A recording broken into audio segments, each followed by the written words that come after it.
Hello everyone, and welcome to the Grant Professionals Association's webinar titled, Can Our Board Help Us Get Grants? Yes, they can. My name is Kelly Romero, and I am the Membership Director for GPA and your webinar moderator for today. You are all placed in listen-only mode, which means that your phone is on mute to eliminate any background noise.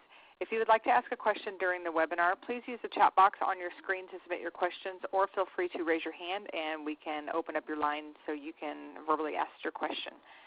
We will get to as many questions as time permits throughout this webinar. At the end of the webinar, you will be directed to a brief survey. We ask that you please fill it out to assist us in our future webinars. Today's presenter is Scot Scala. Scot has a Master's of Education and has been a fund development professional for 25 years.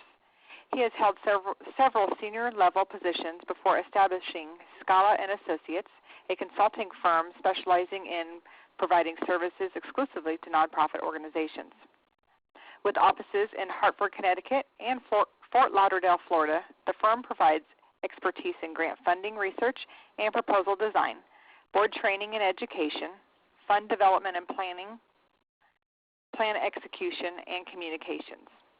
In addition, Mr. Scala is an instructor for the University of Connecticut Encore Hartford program and the Hispanic Leadership Institute, and frequently presents top-rated workshops to regional, national, and international groups such as the Association of Fundraising Professionals and Grant Professionals Association. The firm works with nonprofit organizations located throughout the United States and internationally, including those in Uganda, Haiti, and Mexico. Scot, please feel free to dial *7 to unmute your line and begin your presentation.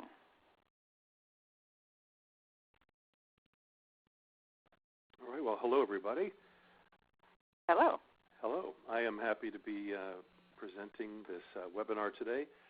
I know we have an expectation of having about 50 people on the webinar, and I understand also with Kelly that we will be taking, in addition to questions via the chat box, a select number of calls, if you, or rather live questions, if you can just raise your hand using the raise your hand feature.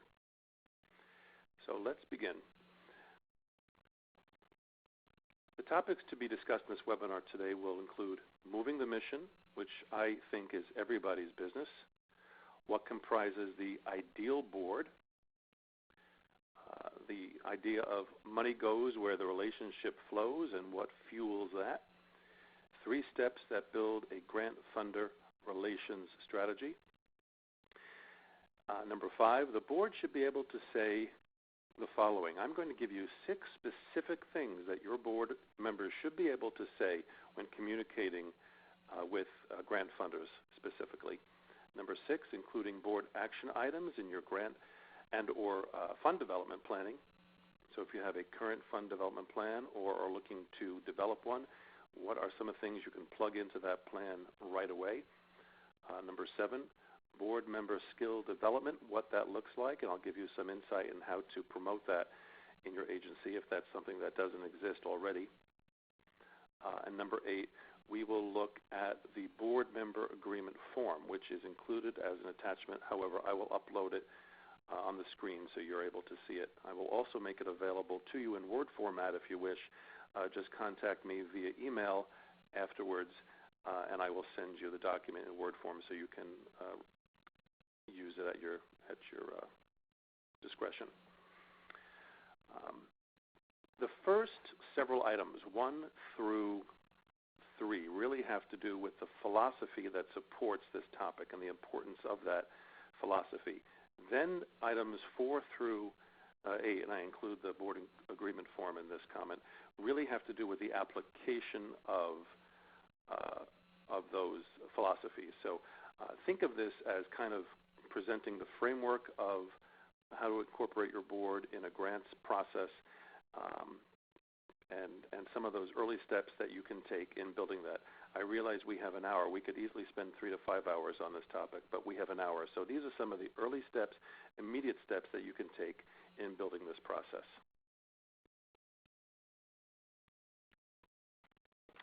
A culture of philanthropy.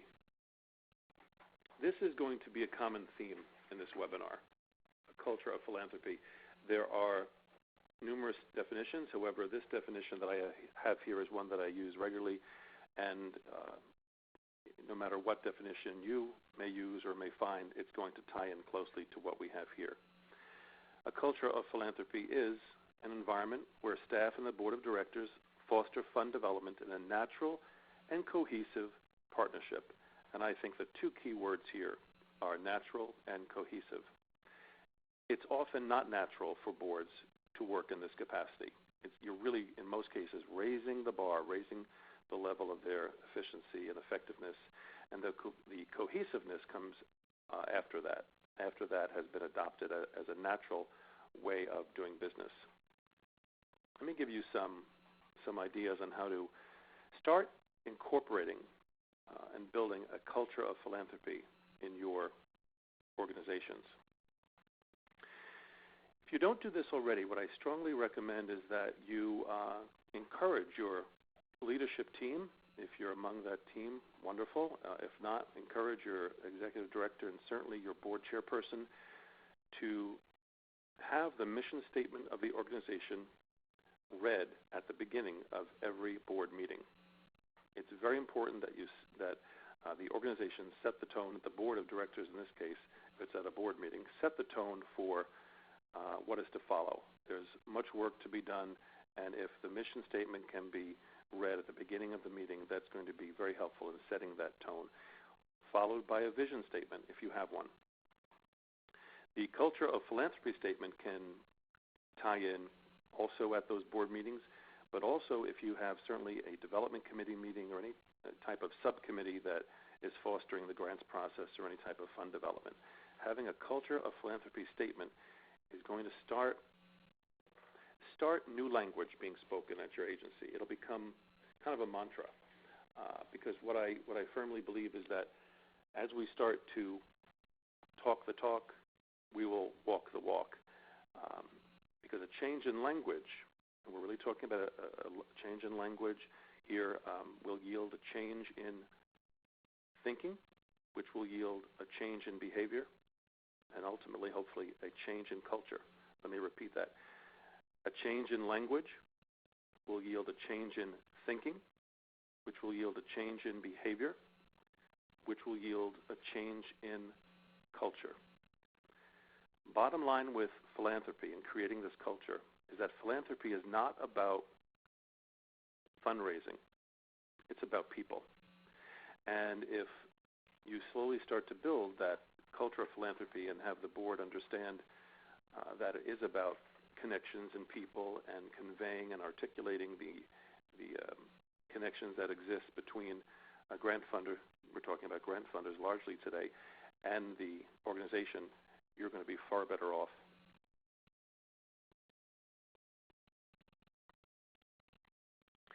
So I firmly believe and have said for most of my 25 years in this business that moving the mission is everybody's business. I firmly believe that it certainly is the role of the board of directors, both individual board members and together as a group, as a united team. Because funders want to see, not just hear or be told, that a high level of board development exists on a consistent basis, and they need to see proof of that. And we'll, as we get further into this webinar, we'll talk about what that proof looks like in the way of strategies. Anyone who works closely with grant funders knows that it's all about results-based accountability, and this is part of that process. So in bullet number 2, the board's strategic involvement in an organization's grant relations can make or break the ask. There's no question about that because as bullet number 3 states, grant funders absolutely view a board's active and visible participation in fund development as a critical step in sustainability. There's no question about it. I believe we learn partly by example, so I'll share an example with you. I have a client who has been awarded very recently a $30,000 grant, but that foundation is holding the money because they have said, we understand in 2014 your board dropped from 8 people to 5 people, and it was through no fault of the agency. One person moved, another had a job change, and the third person, their term ended. the foundation said, we believe in you, we want you to have this money, however, we want you to build your board up to the 8 people that it was prior to the submission of the grant. And we're going to help you do that. So they have a process in helping to connect people in the community to organizations where the match is very solid and good. That's a very high-level thought process, and not all foundations I know operate at that level, but this one does. So I think that speaks to the importance of really having a board of directors work at a very high level and understand the importance of making that connection between themselves, the organization they represent, and the funder.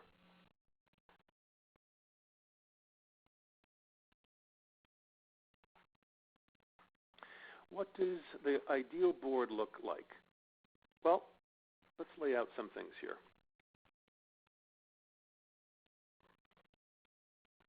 They should define, protect, and advance the organization's mission.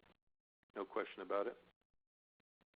They should safeguard the assets, human, financial, and property of the organization. Governance and fund development hand in hand. I'm really tired of boards just concentrating on governance and thinking that fund development is something that's done in some back room somewhere. If they don't truly adopt the mindset of being a group of people that have to work towards fund development, there will be nothing left to govern. So those two really go hand in hand. As they govern, they also must be cognizant and be willing to move forward with fund development strategies. Serve as ambassadors on behalf of the organization.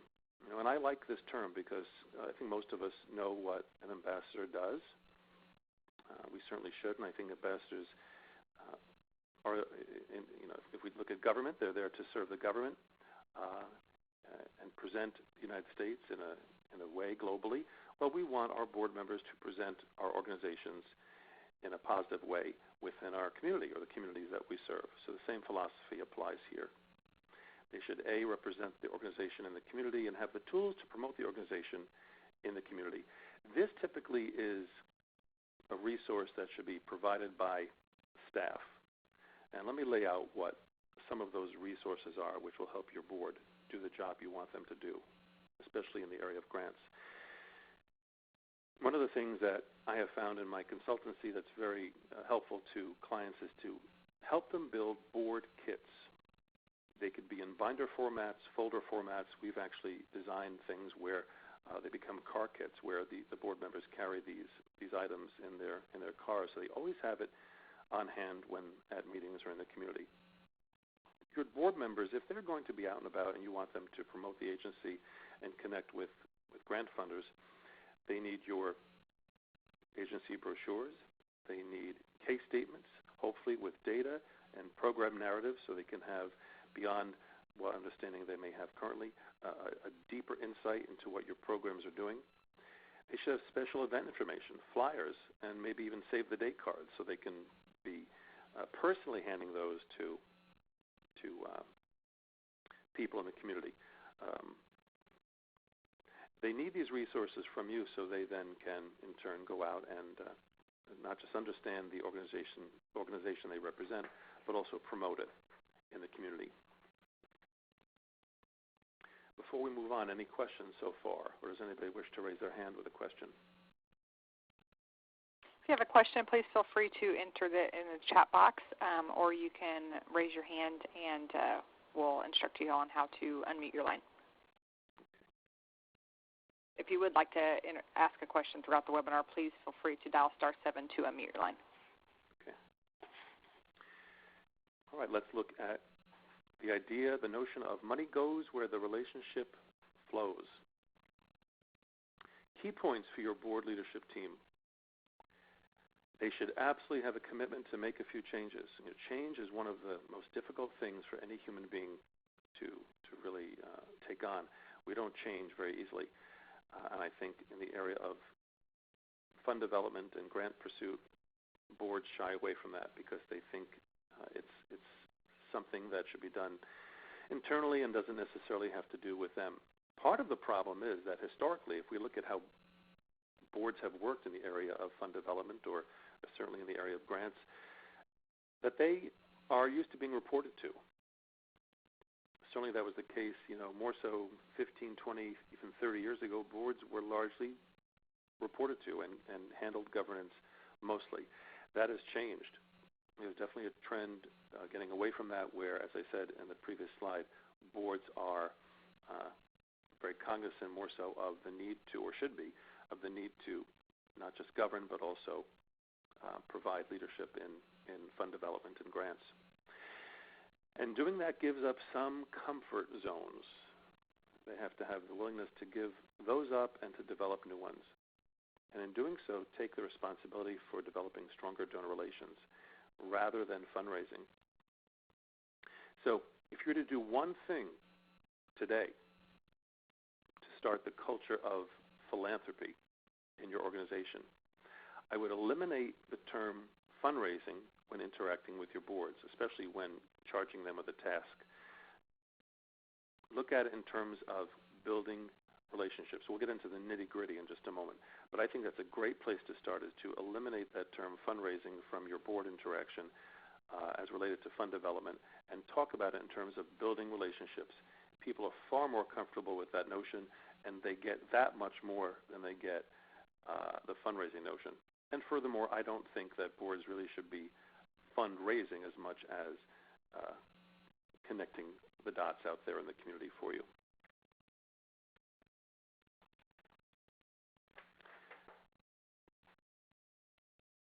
Lastly, boards should, in doing so, become a catalyst for the donor relations process and ultimately own it.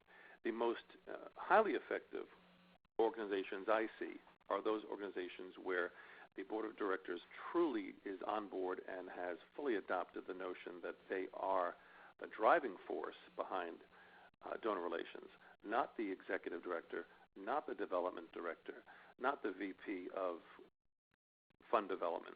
It's the board of directors working in conjunction with those people.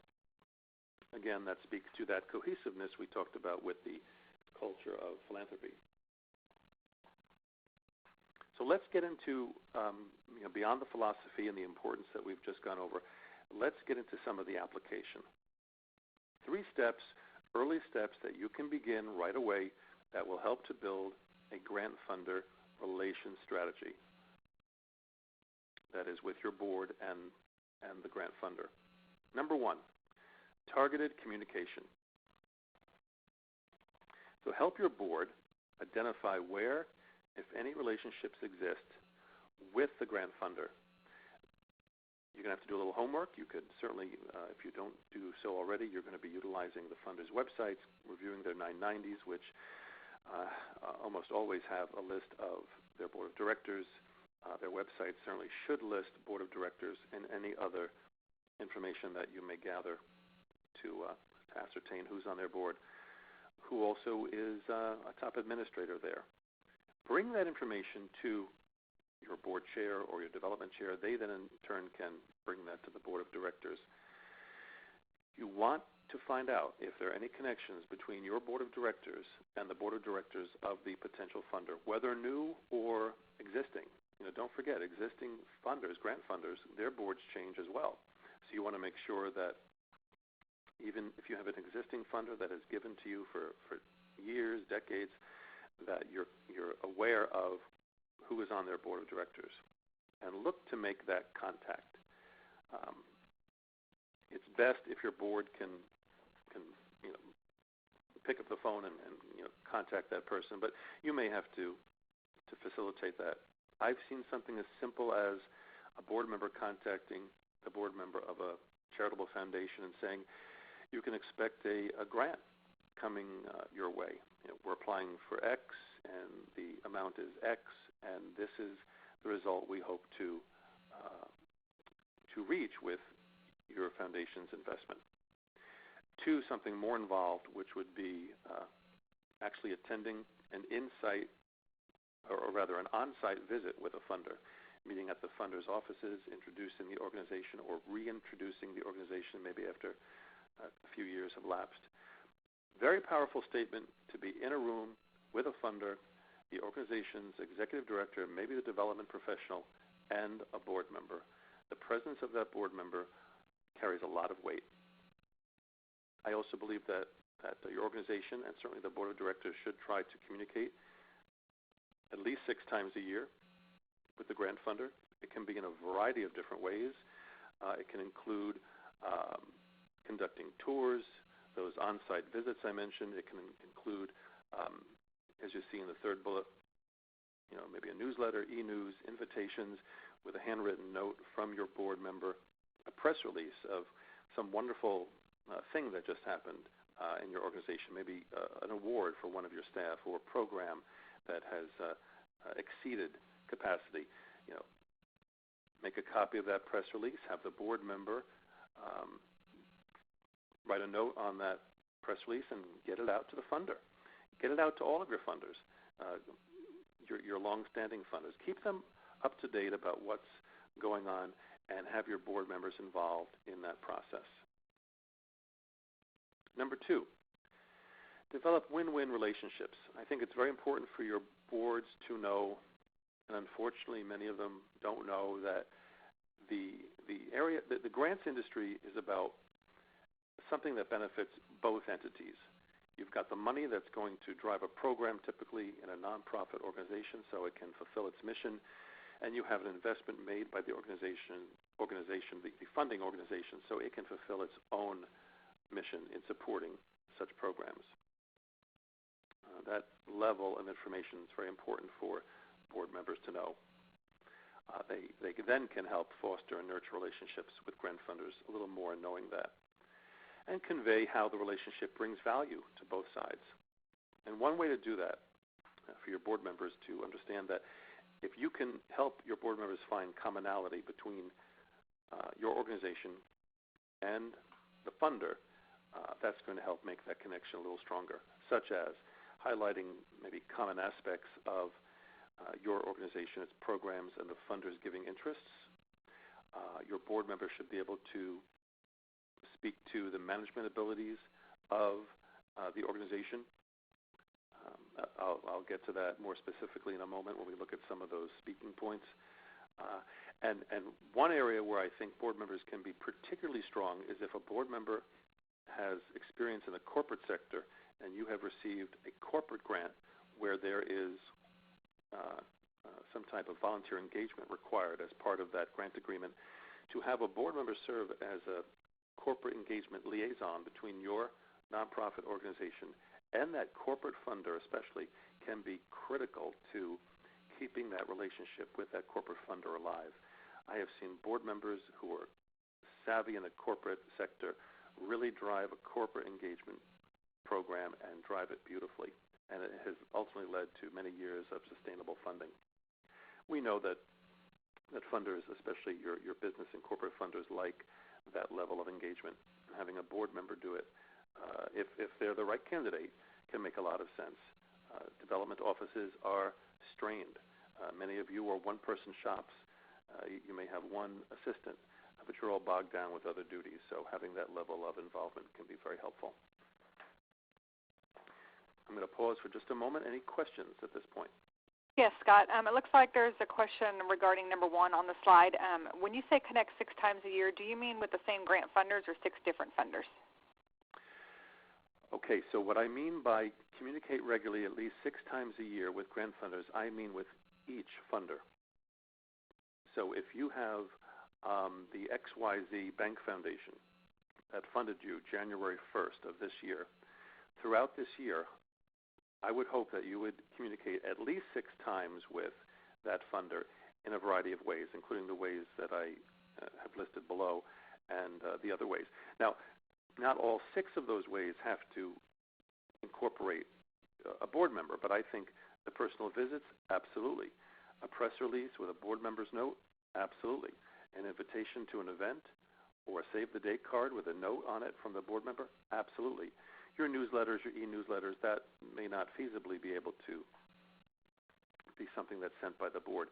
But 6 times a year, at least, per funder. I know that's a great deal of work, but especially if you have, some groups out there have dozens and dozens and dozens of grant funders, but time taken to approach that and approach that right will yield you results, because the next ask will not be a cold ask. It will be a warm ask, because they will continue to be updated about your organization. Okay, and it looks like we have another question regarding that. Why 6 times a year? Why 6 times a year? Because if we look at those studies that show how long it takes to truly impact a change in thinking, a change in understanding, and really when communication resonates the most, it's at 6 or 7 times. We have to hear a message 6 or 7 times before it becomes truly absorbed. And I think the same holds true. In fact, the trends show that the same holds true in this level of corporate-based communication. So at least 6 times a year. Most of you will have no trouble doing that because you have events, you have press releases, there are invitations and newsletters to be sent. And certainly if you're incorporating a tour, a site visit, a personal visit, that's all some form of communication. If you're communicating once or twice a year, you're doing your organization a terrible disservice. So strive for at least 6 times. That's every other month. That's not so difficult. Every other month, some type of communication should be made. Scott, do you have time on this slide for one more question? Of course. Okay. There's a question that says, how can my board cultivate relationships with funders that aren't local? It's harder to have a connection with a national funder. It is harder to have a connection with a national funder. However, I think one of the things that I've seen as quite helpful is during, let's take an example of maybe this is a new funder, a new national funder.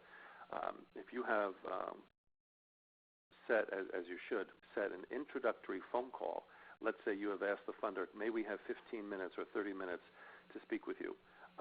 Have your board member, whichever board member or more than one, 2 at the most, I think. Otherwise, it can become a little difficult to manage. In the room on that call, having a board member, if it can't be in person, having them on that call to speak to the benefit and the value of the investment is going to be very important.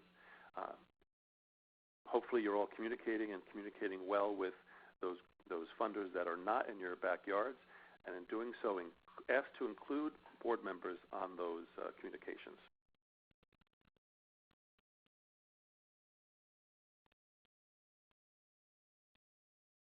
Okay.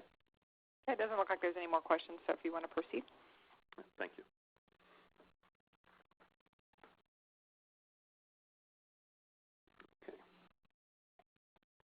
Okay, let's get into what your board should actually be saying. The list is well beyond what you see here, but I'm giving you 6 things that should resonate with all of you. There are about 30 or so people on this call. It should resonate with all of you. Number 1, a grant awarded to the organization is a sound investment, and here's why. Your board member, when they're on that call with you with that national funder, or in that room with that funder, or conducting a tour with your assistance during that site visit, should be able to speak to why a grant awarded to the organization is a sound investment, such as the strength of the organization's infrastructure.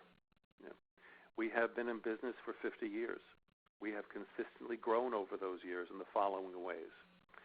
Our board has grown. Our board works with the organization in the following ways. They should be able to articulate that. The second bullet, the board is highly engaged in governance and fund development, and here are some examples. Well, I think this is very important because as I said earlier, for a funder to know that the board is truly engaged in fund development equal with governance is going to lend itself to their decision-making in a positive light. And one of the things that, if you've gone through a strategic planning phase recently, your board should be able to incorporate that into their dialogue with the funder. What better way of articulating a high level of engagement than to say the board has participated actively in this strategic planning phase, and here's how. That's just one example. The third bullet, the board has a diverse skill set such as, well, to be able to speak to this, your board members, if you're not already doing this, should have profiles of the other members of the board of directors. So I advise you to make sure that each board member has a full roster board list, and also that list includes other board members' places of business, maybe a brief paragraph about their expertise, level of skill, level of education. If anyone has PhD level education, their other community involvement. Often I will sit at board meetings, whether it's a client or if I'm facilitating some type of function with a board, and I quickly realize that these board members don't know that much about each other. So in order to speak about the board and its skill set and its function, boards have to know the composition of itself.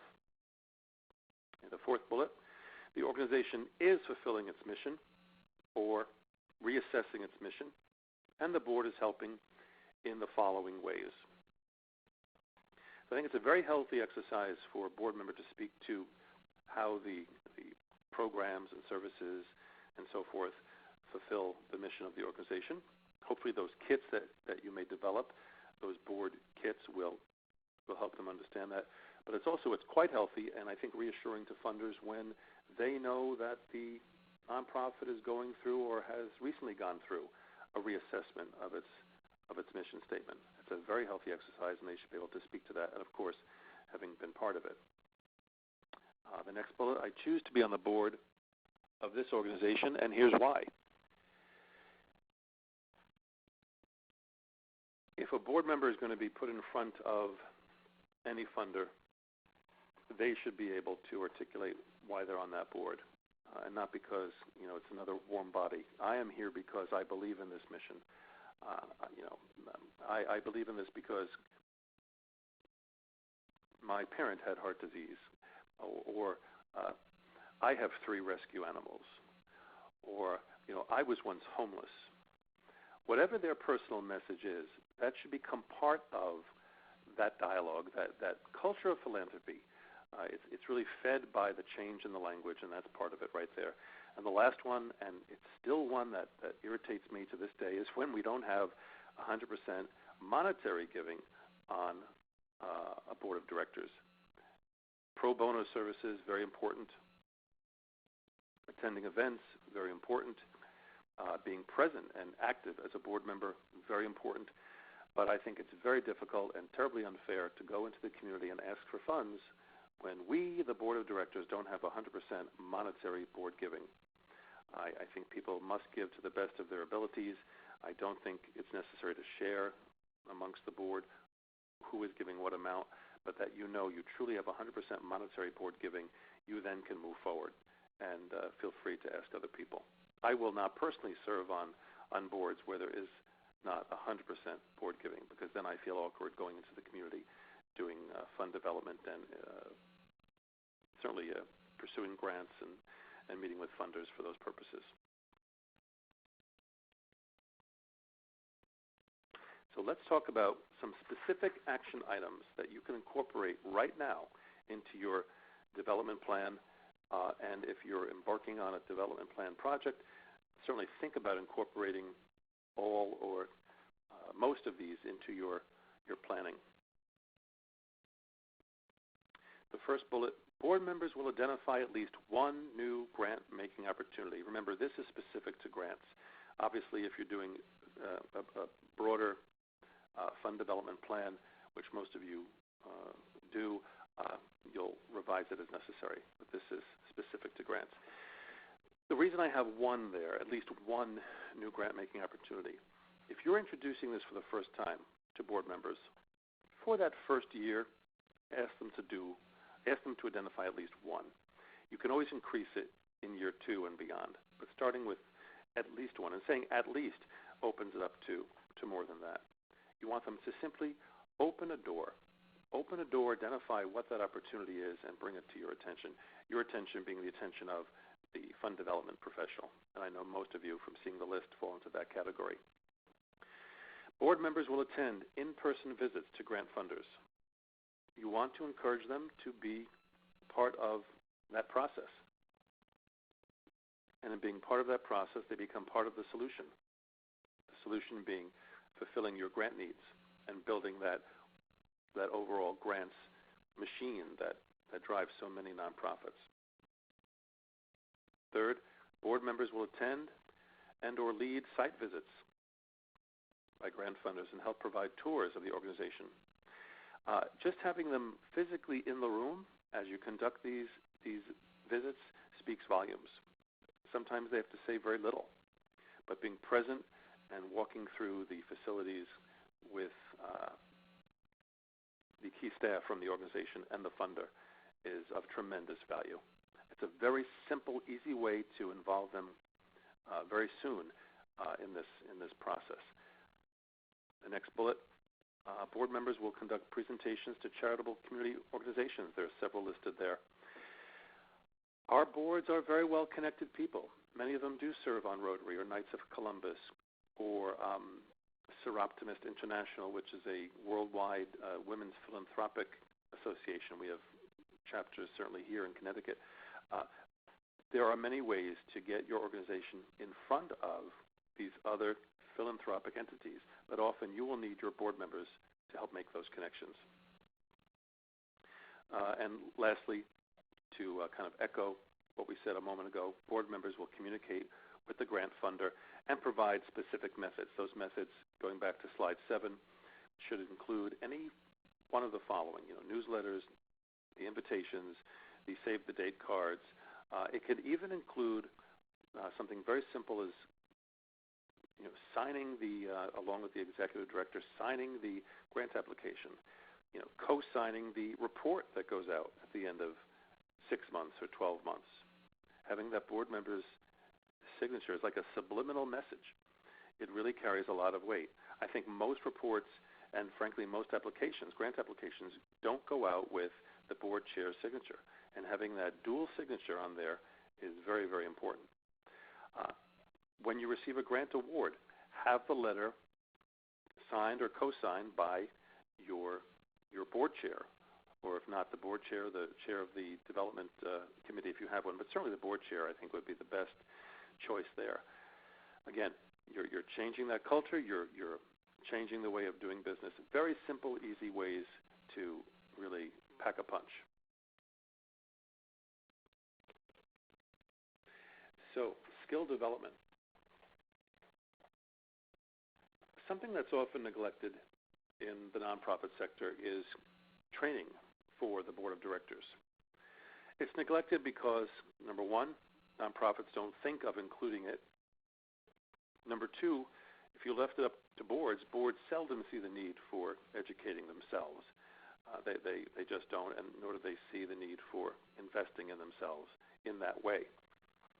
So I think if you as the fund development professional and or grant writer can advocate for including skill development in operating budgets, you are far more likely to have boards that are well educated in the various topic areas, which we'll discuss in a second, than if you didn't have that money budgeted. And sometimes it's just a matter of a few $1,000s. I don't think anything more than $2,000 to $3,000 will be needed for any type of skill development. And talk to your community foundations, by the way, about board development opportunities. Many of your community foundations, and I know people on this call are from California to New York and everywhere in between. You all have community foundations, so learn from them as to what opportunities may exist for professional development for the board of directors. Many times it's offered at little or no cost. You get an outside facilitator to come in and help to move that process along, and often it's one that they identify and can recommend. So let's look at some of these topics of interest. The whole notion, again, I'm going to stress this one more time, that governance and fund development go hand in hand. And alongside that, of course, is donor relations. We're talking about grants today, so the donor relations piece with the grant funder, all of that relationship building goes along with governance. How to communicate with and properly cultivate the grant funder, that's an art and a science unto itself. Often we have very limited and select number of opportunities with funders, especially grant funders. We want to, as a board, learn how to communicate more effectively with them. Certainly more information and study on your own organization's programming and developments within your sector, which lends itself to trends in the industry. But, what's moving your social service organization along? What's moving, what are the issues lately in domestic violence, in homelessness, in education, in healthcare, whatever your sector is? A lot of boards truly don't have that level of insight. And sometimes that's the least expensive way, or there's no cost associated with educating boards, more so about what it is you all do and why they're there. Public speaking skills, greatest fear, don't they say? It's one of the greatest fears, if not the greatest fear that we have as human beings is public speaking. Certainly a communications expert to come in and talk about the value of public speaking and how to combat that fear can be most helpful. Trends, I spoke to trends a moment ago. And also something that's a bit of an enigma to a lot of boards and even to some nonprofits is that whole government grant-making process and what that looks like. I know for a fact that many of you spend a lot of time working on government grants. And I think it's helpful if your boards understand what that process looks like and what's behind those $1 million contracts that you get and what's behind those NSF grants that you get and Department of Education grants. There's a lot of work behind that and a lot of thought that goes into it. Maybe having them understand a bit more about the process would be helpful. So it looks like we have a question. Yes. Are there good ways to incorporate some skill development into board meetings, or is it better to keep that separate from business? Did you say are there big ways? Good ways. Oh, good ways. Good ways to incorporate skill development in board meetings? Into board meetings, or is it better to keep that separate from business? Well, I think if you're looking at, let me break this down into two separate thoughts here. If you're looking at something on a grander scale, such as public speaking skills, communication strategies, or donor relations, that might best be saved for a special meeting or a special function. Where I really like to incorporate education at regular board meetings, because boards have a lot to talk about at meetings. They have a lot of work to get done. But inside of 15 minutes, if you could just capture 15 minutes at every board meeting, one of the things I did, which I like to use as a success story, is working with a very large hospital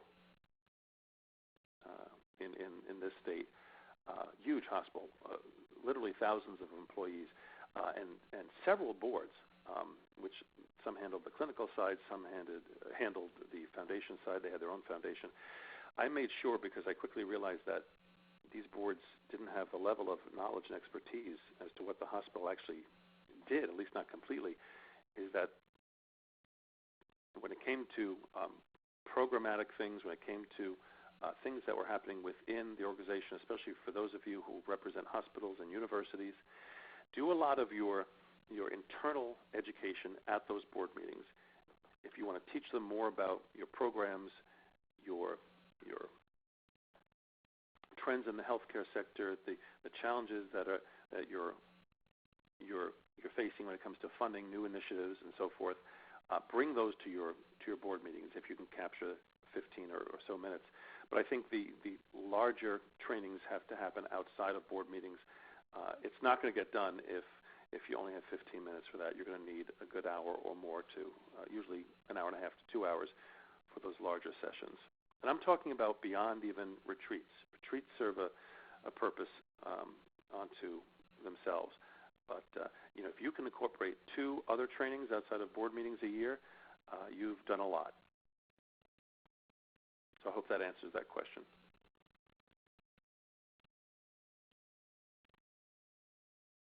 Okay.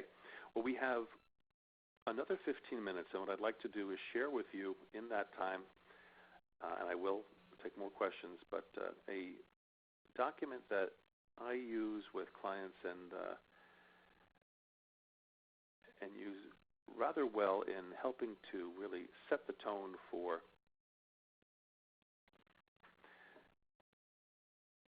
there we go. Oh, there we are. Okay. You should all see in front of you the board member agreement form. So I use this form with organizations to adopt into their orientation process, to become part of that strategy in changing that culture of philanthropy. And the question I am most often asked is, Scott, how on earth can I introduce something like this in the midst of doing business? And I think one of the best times to do this is, first of all, if you don't have a very well thought out orientation or recruitment process for board members, do speak to your executive director and or your board chairperson about developing that, because that will avoid a lot of problems down the road. And number 2, if you already have one, this can be weaved in very, very woven in very carefully into the process that exists. A great time to start getting this agreement in front of board members is when you have the launch of your new fiscal year. For most of you, it's July 1.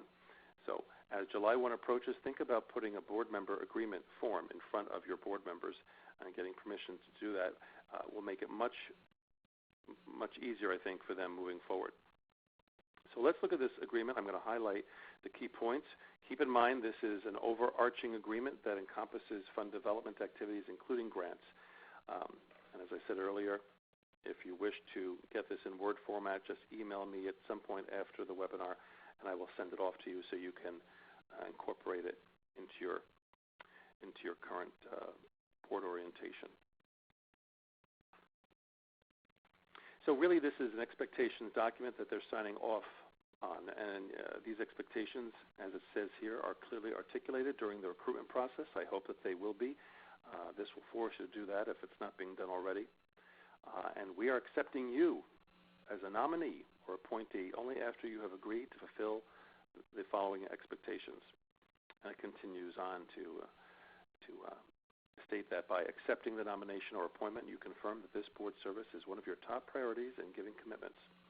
So let's look here at the specific performance expectations and what those individual items look like. There are a total of 10. Okay. So number 1, believe in and be an active advocate and ambassador, there's that word again, ambassador, for the values, mission, and vision of the organization. The first one has to be about values, mission, and vision. We always start there. That's where I started this webinar, and that's where this form should begin. And frankly, I think all of your collaterals, whether they're brochures or plan giving documents and so forth, all of your grant documents, executive summaries, and things of that nature should incorporate your values and your mission early on. Number 2, act in a way that contributes to the effective operation of the board and work with fellow board members and staff to assure that the board functions well. And this includes the following. You can add to this as needed, delete what may not apply to you, but most of these things I think do apply.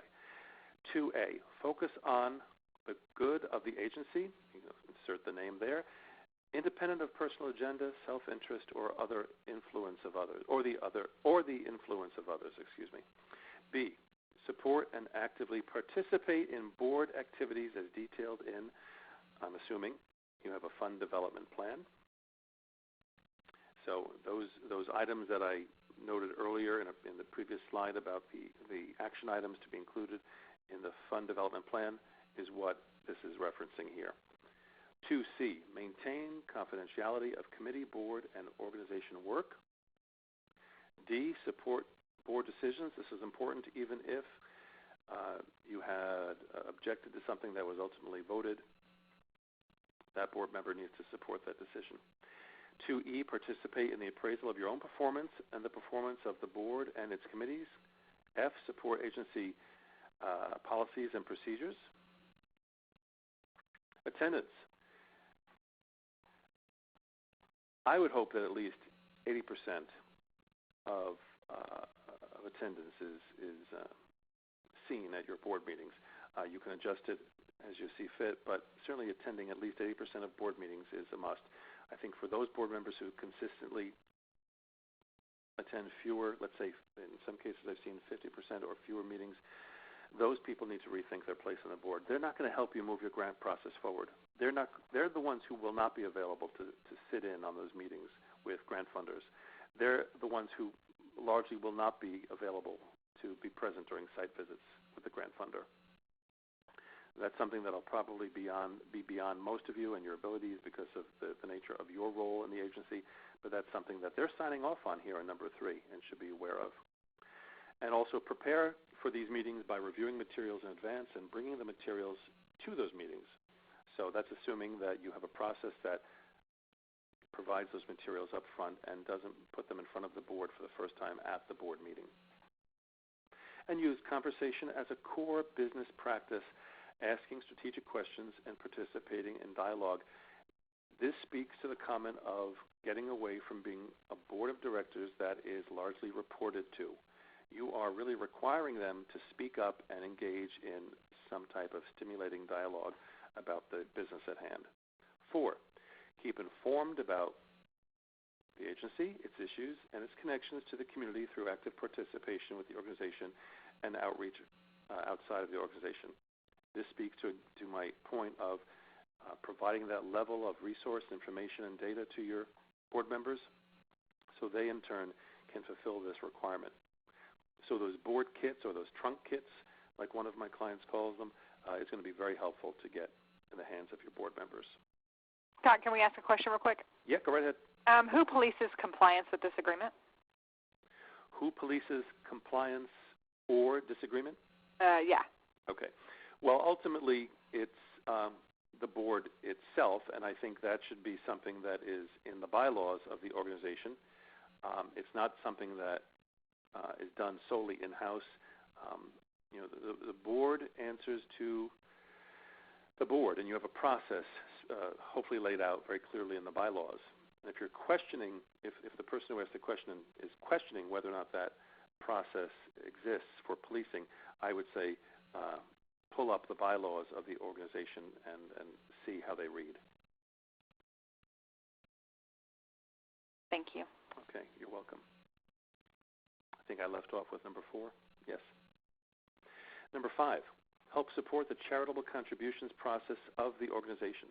Specifically, the following: reach into diverse communities and help identify and cultivate relationships to support the organization as donors, volunteers, and advocates. B, give an annual financial contribution. I just stressed the monetary giving piece, okay? That speaks to that there. C, participate in fund development by taking on various tasks tailored to your comfort and skills. For the first year, if they want to pick and choose, if you want to put a menu in front of them of pick at least 3 of the 5 following things, fine, whatever is going to work. But to have that commitment is what's going to be important there. And attaching, assuming you have a fund development plan, attaching the fund development plan as it states here in C is going to be important.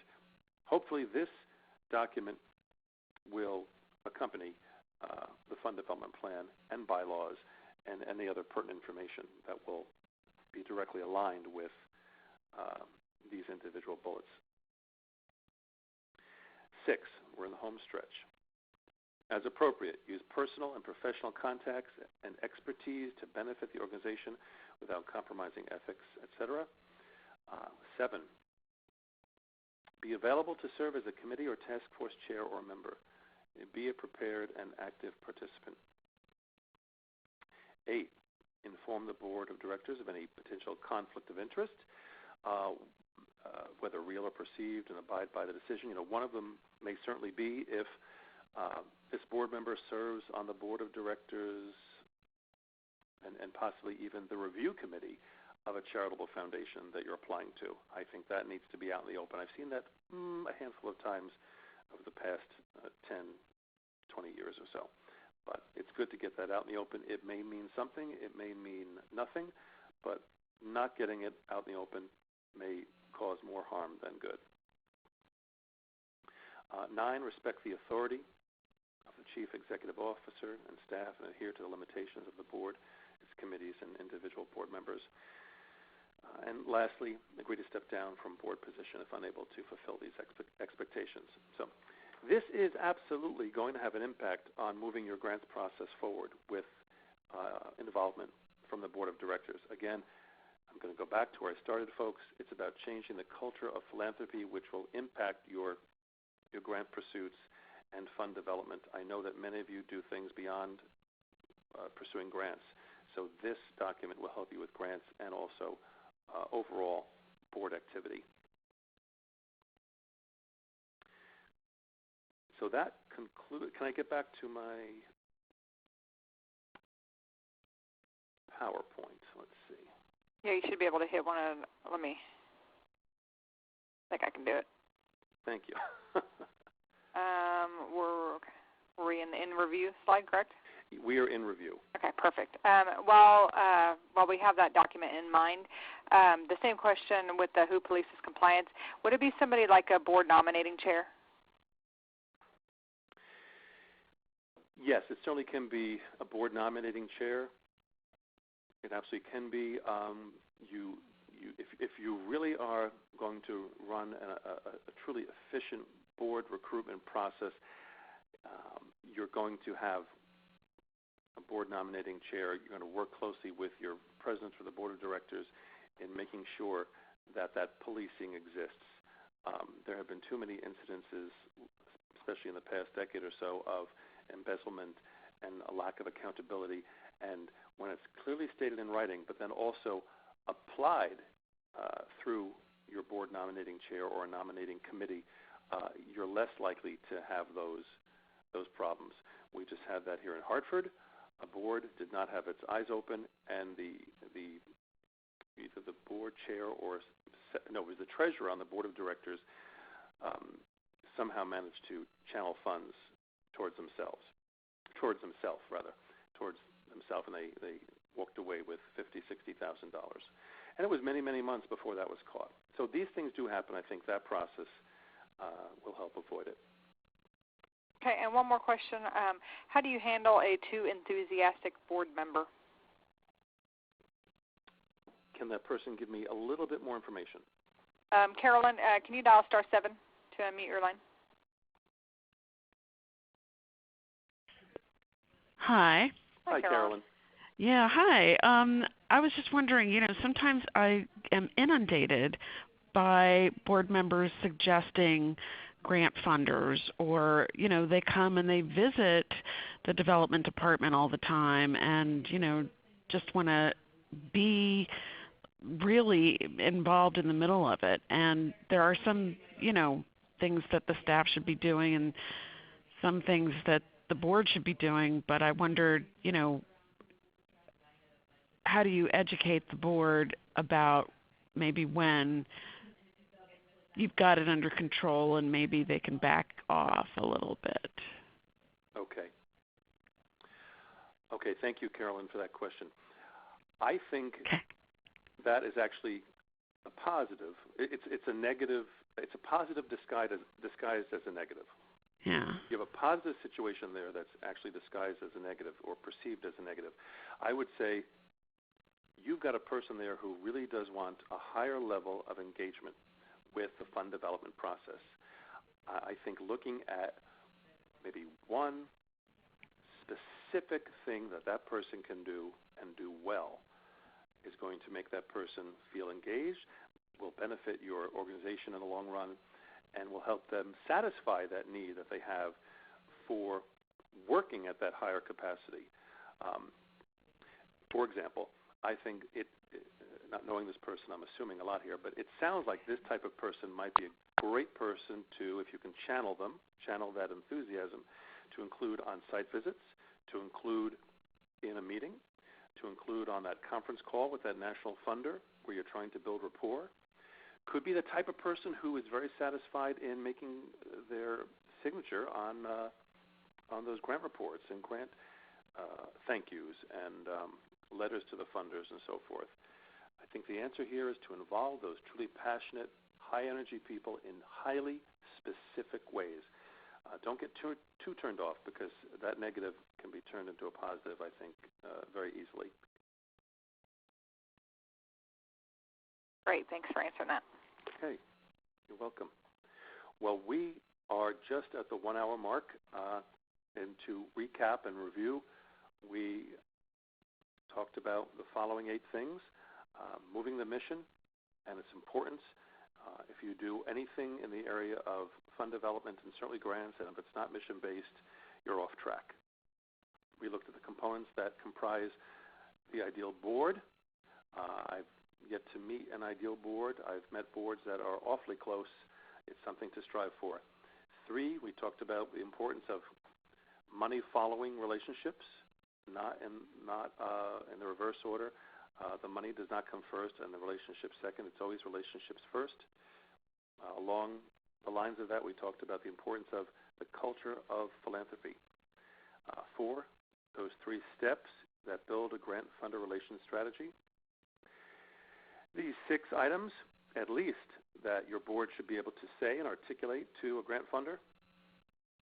Number 6, including board action items in grant development and also fund development. Board member skill development, the importance of investing in the board so they, in turn, can take action that invests in the nonprofit organization. And then lastly, the board member agreement form. Any other questions? Doesn't look like any in the chat box. Again, if you have a question, please feel free to put it in the chat box or raise your hand and we can get your line unmuted.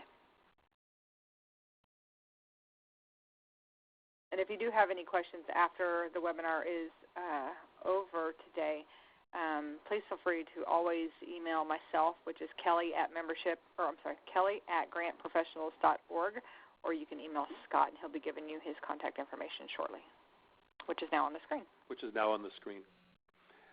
Well, if there are no other questions, I just want to take this opportunity again to thank you all very much. I know you're all very busy people, and I appreciate the hour you have spent. Again, we could spend 3, 4, 5 hours on this topic, but hopefully you have some good snippets of information to work with and some early steps that you're able to take moving forward in incorporating your board into your grants process overall. Again, I thank you very much for your attention. Wonderful. Thank you, Scott. Again, that concludes our webinar.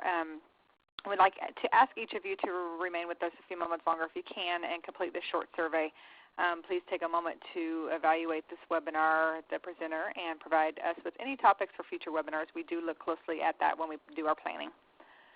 Scott, thank you so much for all of the time that you put into this webinar and all of your information and expertise that you have shared. Also, thanks to all of you who have attended. We're so glad that you can join us and hope that this session was helpful for you. I know I've learned a few things. Later today, you will receive this recorded version of the webinar, so please feel free to check that back out if you need a review. And don't forget that all active GPA members do receive the entire catalog of recorded and live webinars for free with your membership.